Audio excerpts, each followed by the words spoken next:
Hey everyone, and welcome back to the channel.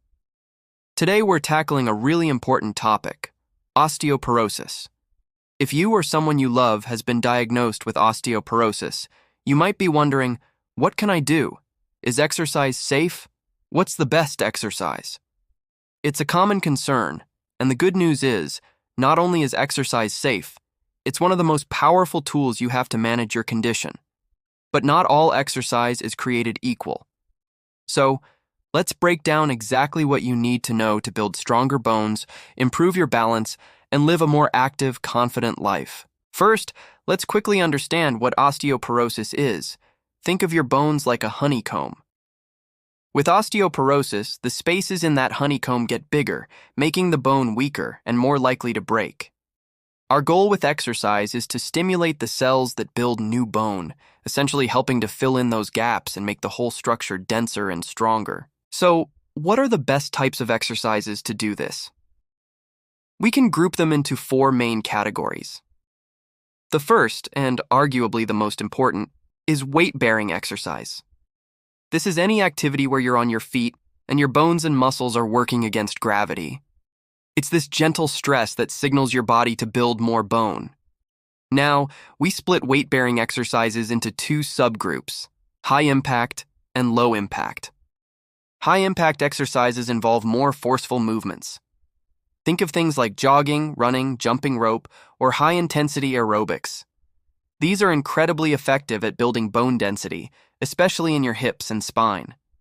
If you're younger, have good balance, and haven't had a fracture, incorporating some high-impact activity can be fantastic. Even just a few small jumps can send that bone-building signal. However, if you've already had a fracture or you're at a higher risk of falling, high-impact might not be the safest choice for you.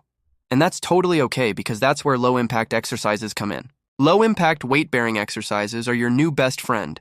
They're gentler on the joints but still provide that crucial gravitational force. What are they? Brisk walking is a perfect example. It's accessible, you can do it anywhere, and it works. Aim for at least 30 minutes most days of the week. You can also try low-impact aerobics classes, using an elliptical machine, or even just climbing stairs. The key is consistency. Making this a regular part of your routine is what will deliver the results over time. So find something you enjoy, whether it's walking in a park or dancing in your living room, and stick with it. Next up is our second major category, muscle strengthening exercises, also known as resistance training.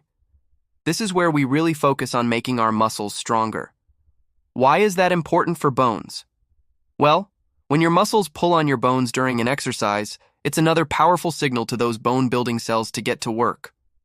Strong muscles also act like a protective cushion around your bones and dramatically improve your stability, which helps prevent falls. So what does muscle strengthening look like? It could be using weight machines at a gym, lifting free weights like dumbbells, using resistance bands, or even just using your own body weight. Think of exercises like squats, lunges, and push-ups against a wall. These are all fantastic. You don't need to become a bodybuilder. Start with light weights or bands and focus on good form. The goal is to feel a gentle challenge. A good rule of thumb is to aim for 2 to 3 sessions per week, working all your major muscle groups: legs, hips, back, chest, shoulders, and arms. And remember to give your muscles a day of rest in between sessions to recover and grow stronger. Our third category is all about balance and posture. This is a critical piece of the puzzle that often gets overlooked. As we get older, our balance can naturally decline, and osteoporosis can make the consequences of a fall much more serious. By actively training your balance, you can significantly reduce your risk of falling and fracturing a bone. Posture is equally important. The classic dowager's hump or stooped posture can happen with spinal fractures from osteoporosis. Working on posture helps keep your spine aligned and strong. So what are some good exercises for this? Simple. Try standing on one foot for 10-15 seconds, maybe holding onto a sturdy chair for support at first. As you get more confident, you can try it without holding on. Walking heel to toe as if you're on a tightrope is another great one. For posture, exercises that strengthen your upper back are key.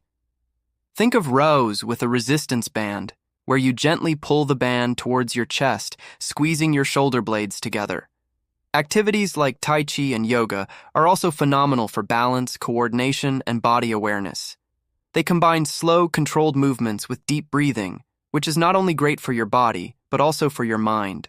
Now let's talk about the fourth category, flexibility. While stretching doesn't directly build bone, it's essential for keeping your muscles supple and your joints moving through their full range of motion. Good flexibility helps you perform all the other exercises with better form and reduces your risk of injury. Gentle stretches after your workout when your muscles are warm are ideal. Focus on major muscle groups like your hamstrings, quadriceps, and chest. However, a word of caution. With osteoporosis, you should avoid exercises that involve bending forward from the waist or twisting your spine excessively. These movements can put too much pressure on the vertebrae and increase fracture risk. So, when you stretch your hamstrings, for example, keep your back straight and hinge from your hips, rather than rounding your spine. Okay, let's put it all together. What does an ideal weekly routine look like? You'd want to aim for at least 150 minutes of moderate intensity weight-bearing exercise per week, like that brisk walking we talked about. That breaks down to 30 minutes, 5 days a week. On 2 or 3 of those days, you'll add in your muscle-strengthening exercises, targeting all major muscle groups. And every day, if you can, spend a few minutes on your balance and posture exercises. It can be as simple as standing on one leg while you brush your teeth. Finally, end your workouts with some gentle stretching. It's really important to listen to your body. Start slowly, especially if you're new to exercise.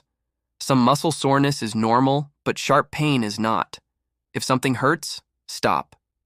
It's always a good idea to talk to your doctor or a physical therapist before starting a new exercise program. They can help you create a plan that is safe and effective specifically for you, based on your bone density, fitness level, and any other health conditions you might have. They can show you the correct form for exercises to make sure you're getting the benefits without risking injury. Remember, the goal is progress, not perfection. The best exercise for osteoporosis is a combination of these different types, and most importantly, it's the one you will do consistently. Find activities you genuinely enjoy. Maybe it's gardening, which involves weight-bearing and strengthening, or a dance class with friends. When you enjoy it, it doesn't feel like a chore. It becomes a positive, empowering part of your life. You are taking active control of your bone health, and that's an incredible thing. Every step, every lift, every stretch is an investment in a stronger, healthier future. Thank you so much for watching today. I hope this breakdown was helpful and empowering. If you have any questions, please drop them in the comments below. And if you found this video valuable, please give it a thumbs up and subscribe for more health and wellness content. Stay active, stay strong, and we'll see you in the next video.